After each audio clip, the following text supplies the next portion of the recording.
Welcome to today's current news. Today is Wednesday, May 8th, 2024. The all-female patrol guarding Ecuador's Amazon rainforest. The Yuturi Warmi, an Ecuadorian patrol group, has vowed to protect their community's land in the Amazon rainforest from the pollution of extractive industries, and their efforts appear to be working. It is the break of dawn in the Serena community, in the middle of the Ecuadorian Amazon, along at the Jactun River, which later joins the Amazon River in the Napo province. Elsa Cerda, a 43-year-old indigenous Quechua woman, brews guaysa leaves, a native plant from the rainforest, in a pot. It marks the start of the Guasa Upina, a ritual performed by Amazonian indigenous pupils from before beginning their daily activities. This tradition is more than a routine. It's a spiritual connection in their ancestral roots. As the first rays of light begin to filter through the tree canopy, a diverse assembly of 35 women, ranging from 23 to 85 years old, arrives one by one at the ceremony. The eldest among them, Corina Andy, who is fondly called Abuela, the grandmother, leads them in a collective cleansing ritual using medicinal plants. Meanwhile, the younger women chant and dance to traditional songs in their native language, Quechua Napo. Strength, strength, Cerda shouts, and the echo lingers. The women respond with, guard, guard. The strong ants. The group goes by the name Yuturi Warmi. Elsie Alvarado, one of the youngest members of the Yuturi Warmi, explains that in the Quechua language, Yuturi references to a type of ant in the Amazon known for its strong and defensive nature, and Warmi means woman. We chose this name for the group because it symbolizes our fight and strength, much like the ants that resist and protect their territory, she says. The Yuturi Warmi steadfastly monitor the threat of mining activities on their community of the 154 members by patrolling a large area of land, which the women estimate is between 3 square miles and 3.9 square miles, despite there being metal contamination reported up and downstream. The women say their patch of land and river has remained pristine. The waters of Serena remain pure, allowing us to fish native species like catachamas and bocachicas that thrive in these untainted waters, says Andy. Nestled an hour's drive from Tina, the capital of the Napo province, the Serena community stands among the 50 indigenous communities along the Jatuyonca River. Their role as Amazonian guardians involves safeguarding the territory from pollution and preserving the land and rivers from activities that jeopardize biodiversity, such as deforestation and mining operations. Andrea Semp, a researcher and assistant professor of politics at the Whitman College in Washington, highlights the long-standing but often invisible fight of indigenous women in the extractive industry. Groups such as Yuturi Warmi are bringing this struggle to the forefront and gaining much-needed recognition. The women of Yuturi Warmi's position is to stand on the front lines, embodying the resilience, determination, and strength of indigenous women in the Amazon, says Cerda, who acts as the group's leader. The catalyst for Yuturi Warmi's formation traces back to 2020, when 35 Serena women, including farmers, homemakers, artisans, and students united to protect their land and river. The women began to gather weekly for community updates, sharing best monitoring practices, finding concerns and solutions, and they still continue their weekly meetings. We felt it was a collective responsibility to safeguard our crystal clear rivers, an ancestral gift spanning generations, says Rosaura Alvarado, a single mother. For us indigenous peoples, nature is interconnected with us. We are one, and destroying nature means harming ourselves, she says. This belief motivated her to take action to monitor their community's land, she says. At first, the group faced backlash from the men in their community. Cerda's husband was initially skeptical. However, she says his perspective has changed, and he is now supportive. Mining the Amazon. As threats to the Amazon, an expansive region spanning 9 South American countries and encompassing 2.5 million square miles, continue to mount, the presence of indigenous guards is becoming increasingly important. and female indigenous groups like Yuturi Warmi and the Zikrin women in Brazil are becoming more prominent. While women are involved in other indigenous guard groups in the Amazon region, Yuturi Warmi is the only one solely composed of and led by women, says Semperetugi. Ecuador's Amazon, situated in the eastern expanse of the country, has a long history with extractive industries, deforestation, oil exploitation, and mining activities, particularly in the Napo province, has etched an inedible mark on this richly biodiverse region.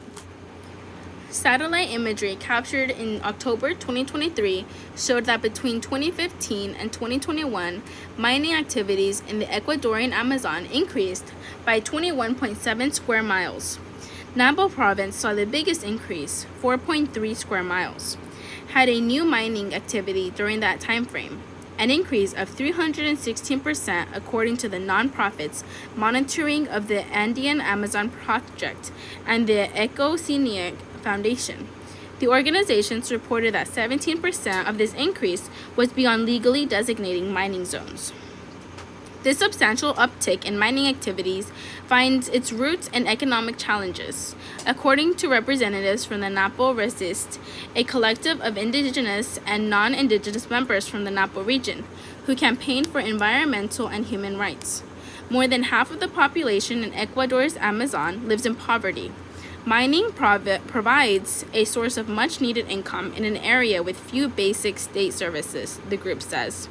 In 2019, the Ecuadorian government was found to have disregarded the Ecuadorian Guarani people's indigenous right to free, prior, and informed consultation when it put a large tract of Amazon rainforest up for sale for oil concessions. The right is acknowledged in the national constitution and international agreements. Ecuadorians have been pushing back against oil drilling. 60% of the country's population voted in 2023 to end oil drilling in Yosuni National Park, but elsewhere in the country, oil extraction continues. In the province of Napo, the government has granted 153 legal mining concessions covering 323 square kilometers since 2007. Both legal and illegal mining in the Ecuadorian Amazon have impacts on the environment and human well-being. A 2022 study by scientists from universities in Spain, Mexico, and Ecuador identified high concentrations of toxic metals in the upper Napo River basin. The study drew a direct link between gold mining and the presence of metals in the upper Napo River basin, which caused severe environmental pollution, as well as increasing exposure risks to surrounding communities. The researchers found an increase in cancer risks and death by poisoning for adults and children who lived near sites polluted by mining. The study suggests chronic toxicological risks in all sites evaluated and potential carcinogenic risks in most of the sites, the scientists wrote. In another study in 2021, the researchers collected water samples in the upper basin of the Napo River, near the Jat River, and found that 63% of the monitored water bodies had poor water quality due to high concentrations of metal caused by gold mining. The poor water quality posed a risk to the health of the Amazonian communities, the study found, and also impacted fish populations in the region. Rodrigo Espinosa, an Ecuadorian aquatic ecology professor at the Universidad Regional Amazónica ICAM in Tena, Ecuador, was an author of the 2021 study, Rivers That Were Once Crystal Clear Now Turn Murky, he says. When we go out for our research, just by observing the color of a river, we can tell that there's mining in the area. Espinosa warns about the repercussions this can have on human health. The immediate effects we see are more at the skin level, like peeling, he says. However, these metals, when released into the atmosphere, produce chemicals that even when inhaled through the nose can be carcinogenic. On patrol, the Yuturi Warmi monitor the region once a month, planning meticulously what ground they will cover. Led by Cerda, they venture along the riverbanks and deep into the surrounding forest, equipped with camera traps and drones that have been bought thanks to community donations and proceeds from selling artisanal crafts. During their patrols, which typically span 2 to 3 days, the women keep a vigilant eye out for any signs of mining encroachment or environmental degradation. When on patrol, they document their findings, capturing photographic and video evidence that is cataloged and analyzed upon their return. This data serves as a critical tool in their advocacy efforts and raising awareness among local and international communities through social media. The women undergo regular training sessions, with younger women teaching older members how to operate these phone cameras and drones. Each patrol involves a rotation of members, particularly the younger ones, who primarily control the land, ensuring continued presence and surveillance. The women do not carry any weapons, relying instead on their collective presence to act as a deterrent. In the event of witnessing illegal mining activities, the women prioritize nonviolent measures, such as contacting the authorities and gathering evidence. In addition to protecting their land in person, the Uturi Warmi have also taken their fight to court. One case, known as the Manatee Operation, which took place in February 2022, it was a collaborative effort between the Tsurina women, the Advocacy Group Federation of Indigenous Organizations of Napo, and the Ombudsman's Office, which is responsible for addressing citizens' complaints of potential human rights violations by state or private authorities. This movement aimed to expose the environmental damage in the Ute community of Napo, which neighbors the Tsurina. Between October 2021 and February 2022, the collaboration found more than 700 unlicensed miners engaged in gold extraction activities in a 103-hectare area. The operations resulted in the confiscation of 107 excavators used in illegal mining, which had been causing damage to about 0.2 square miles of the main water basins in the Jat River. On 13 April 2022, the Provincial Court issued a ruling regarding the violation of nature's rights. The ruling stipulates that the Ministry of Environment is accountable for formulating a plan to repair and reforest the affected area. Despite the court's ruling, challenges remain, says Espinosa. Authorities have failed to implement directives, such as a plan to reforest the damaged areas, and the environmental damage persists. Even though the community is eager to engage in reforestation efforts, Espinosa continues, it's challenging without a formal, cohesive plan by a larger multinational organization. He says that as the area of the Jat River affected by mining flows into the Napo and ultimately into the Amazon, the damage impacts the entire region. Members of the Uturi Warmi believe that the government is unlikely to take effective action, prompting them to rely on their community organization for protection and support. They firmly assert that real progress can only happen through their collective efforts. The government did not respond to the BBC's request for comment by the time of the publication. Pioneering leadership. The women say their pioneering work differs from other male guard groups, who primarily focus on land patrolling. They emphasize the preservation of their language and culture while also turning to activities such as sewing and artisanal jewelry. This is vital in staving off mining, says Semp. These artisanal activities provide an alternative source for income for the community. It's a pioneering model of female indigenous leadership that could inspire other communities, says Semp. The impact of the Uturi Warmi and other Amazonian women leaders extends beyond environmentalism, she says. They actively advocate for an environmental policy rooted in the jungle, one that embraces cultural identity and environmental preservation. Their vision seeks to integrate a holistic perspective, shaping a sustainable future that honors both the land and its people. Paola Cerda, a young mother, says that there is an empowering atmosphere within the group. I am here to share, laugh, and learn, and generate resources that have helped me regain my independence, she says. Our current goal is to extend this transformative model to other communities, providing support to more indigenous women and their families. The Uturi Warmi firmly argue that the destiny of the Amazon has global significance. A thriving Amazon translates to a flourishing planet. Adult film star Stormy Daniels testifies against Trump in New York trial. Adult film actor Stormy Daniels took the stand in the criminal trial against Donald Trump on Tuesday, offering details about an alleged sexual encounter that prompted the former president's lawyers to ask for a mistrial. New York Judge Juan Marchen rejected that effort. The details focused on an alleged 2006 sexual encounter with Trump in a hotel suite, as well as their contact between 2006 and 2008. Trump has denied the affair. Stormy Daniels, also known as Stephanie Clifford, is one of two women the prosecution is alleged Trump paid off to protect his electoral prospects the first time he ran for the White House. Her testimony will continue on Thursday.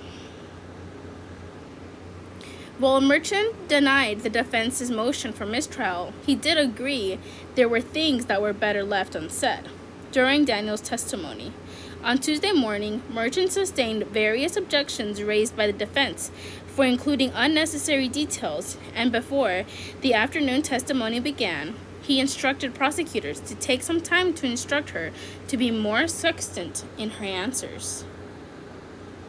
Prosecutors argued the details Daniels gave are aimed at establishing her credibility and also help explain what exactly Trump wanted to silence with a non-disclosure agreement and $130,000 settlement from his then lawyer, Michael Cohen. The former president sat in the courtroom for her testimony, as he is required to by New York criminal law, and has been accompanied by one of his sons, Eric Trump. The former president faces 34 felony counts, alleging that he falsified New York business records to conceal damaging information to influence the 2016 presidential election. Trump, who pleaded not guilty, claims the trial itself is election interference because of how it is disrupting his 2024 bid for president, because he must be present in court every day and can't campaign when he is. Who is Stormy Daniels? Daniels is an adult film actor who received $130,000 payment from Trump's Cohen in 2016 as Trump was first running for president. Daniels has said that she had an affair with Trump after he married Melania, and just after the birth of his youngest son, Barron. Although Trump has denied the affair, in 2018, Cohen admitted to the payments, and Trump acknowledged that Cohen represented him in the deal after at first denying it. In 2018, Cohen pleaded guilty to federal charges of violating campaign finance law at the direction of a candidate for federal office, among other charges, and was sentenced to 3 years in federal prison. Testifying on Tuesday, she detailed how she first met Trump at a celebrity golf tournament in 2006. During that event, which was sponsored by the adult film company she was working for, Daniels said she was invited to have a private dinner with Trump. During the dinner, Trump encouraged her to join his show, The Apprentice, a role she eventually turned down for, and she detailed the alleged sexual encounter. She said she didn't feel threatened by him, but that she felt there was a power imbalance, and that afterwards, she said, she felt ashamed to stay in touch with Trump because he dangled the possibility of a role on his show. She also testified about receiving periodic calls from Trump from different New York numbers after that, and also instances of being seen in public with him. From 2000 to 2011, she had no contact with Trump. She recounted getting married, having her daughter, and starring in mainstream music and movies and music videos. She testified that in October 2016, In Touch magazine called her to tell her that someone had sold her story and that another magazine was looking to publish it. She decided to do an interview with In Touch to try and get ahead of the story. Ultimately, neither story ran, but ran in an online tabloid magazine.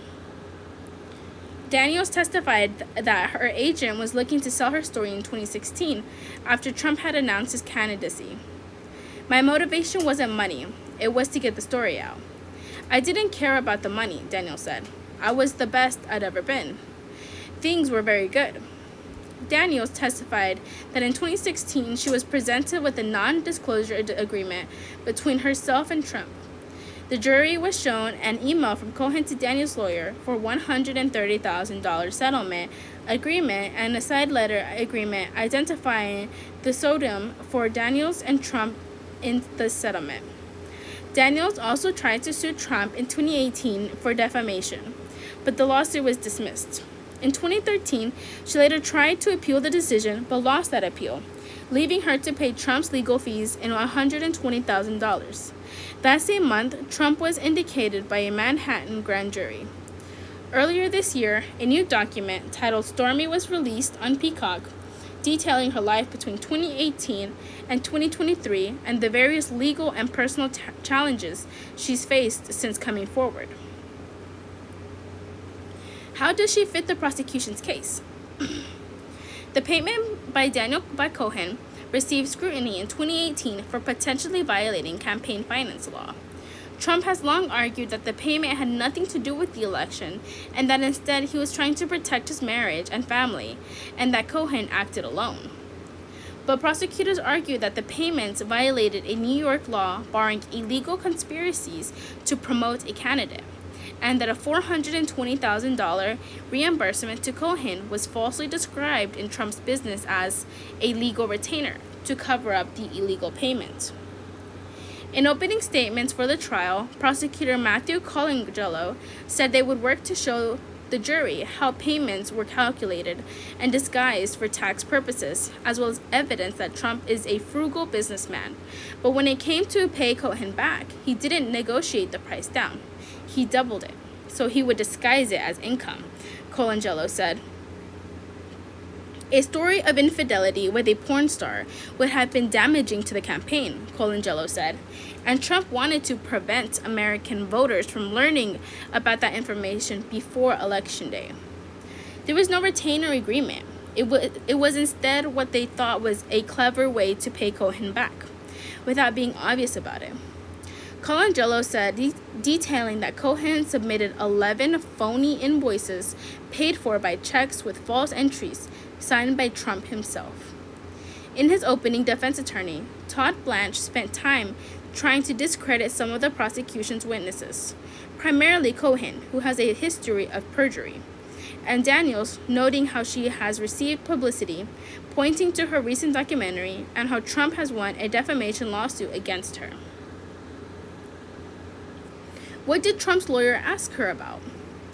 Trump defense lawyer Susan Nicholas cross-examined Daniels about her past social media history, her debt of legal fees to the former president, and the interviews she has given regarding the alleged sexual encounter and settlement. The line of questioning was aimed to discredit Daniels' honesty, recounting moments when recollections of events may have been told differently. Nicholas questioned Daniels' different recollection of her experiences with Trump. For example, one of Daniels' book recalls their 2006 meeting but does not reference this alleged sexual encounter. Those allegations came later. Daniels answered that the discrepancy comes from her book editor wanting her to falsely imply that the sex was not consensual, but she didn't want to do that in the book. Nicholas also questioned whether Daniels has made money off of the story. "It has also cost me a lot of money," Daniels said back. Nicholas also hammered Daniels over an allegation that in 2011 she was threatened in a parking lot while on her way to a fitness class with her then infant daughter. Nicholas pushed Daniels to admit the story was made up. Daniels said it wasn't. Following a line of questioning from last week when defense lawyers questioned Daniels' former lawyer, Keith Davidson, Nicholas pushed her on if she wanted to extort Trump. "False," Daniels yelled. Who else has the jury heard from so far? Jurors have heard from 12 witnesses so far, called by the prosecution. David Pecker, former CEO of American Media, Inc. He testified about making a deal with Trump and Cohen in 2015 to help Trump's campaign by finding potentially damaged stories and helping to kill them. Keith Davidson, the former lawyer of McDougal and Daniels, who negotiated their payment in exchange for the rights of their stories. He testified and verified various text messages, phone calls, and conversations surrounding the deals.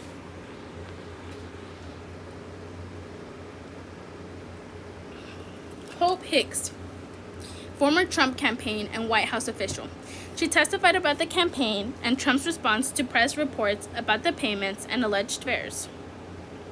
Jeffrey McConney, the former controller of the Trump Organization. He verified financial documents from the Trump Organization and emails facilitating the payments from Trump to Cohen.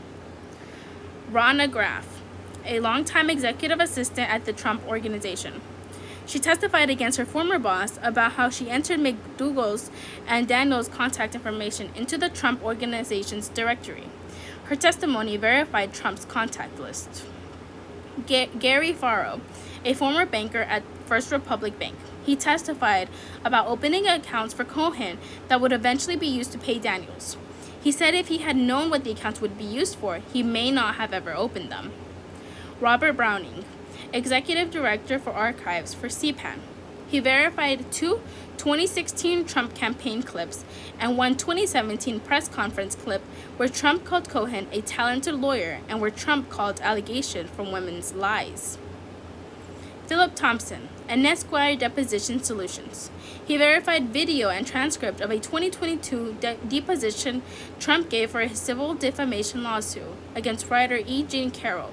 In a video clip played from the deposition, Trump confirms his wife is Melania Trump and his social handle, Truth Social handle, among other things.